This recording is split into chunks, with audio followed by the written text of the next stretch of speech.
The nation of Israel lived in pretty dire circumstances and darkness in the 8th century during the time of a prophet named Isaiah. Their security was taken away. They had a sense of confusion. People were turning away from God. In their minds, they weren't altogether rejecting Him, just simply not following Him. The kings of the land were oppressive. The rich were cruel and heartless. Widows and orphans and the poor had nowhere to turn for relief. The nation of Assyria, the dominant world power of the time, was marching into the northern kingdom of Israel and carrying fathers and mothers and children by the droves into slavery.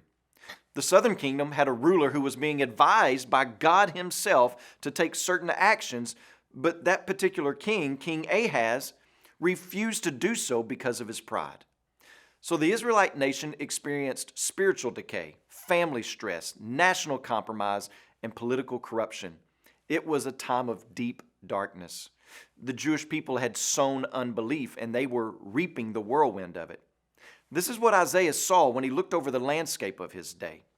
Yet, during this dark time and on this gloomy canvas, God paints for His people a radiant picture of the coming salvation in His Son.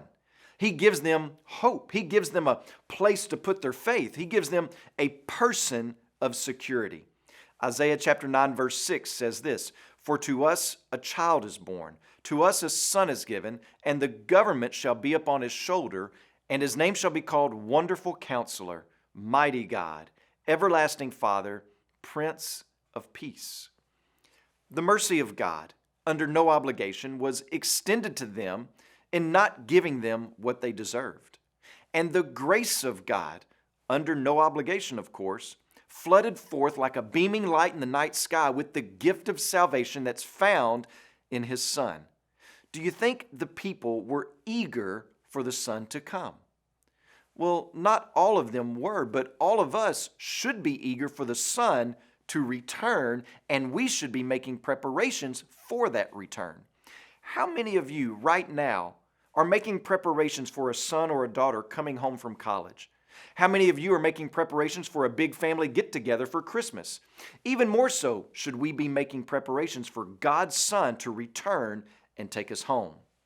As you celebrate Christmas and tell your children and grandchildren the story of God's Son coming to the earth to be born in a manger, don't forget to tell them that He died on a cross to redeem people and that He resurrected from the grave. And then don't forget to tell them that He's returning to gather up all of His brothers and sisters to take them to the home that He has prepared. When you pray today, please pray for Oscar Guyton and his family, our missionaries in Nicaragua. And also remember the Giha Lifeword broadcast that's heard in Tanzania.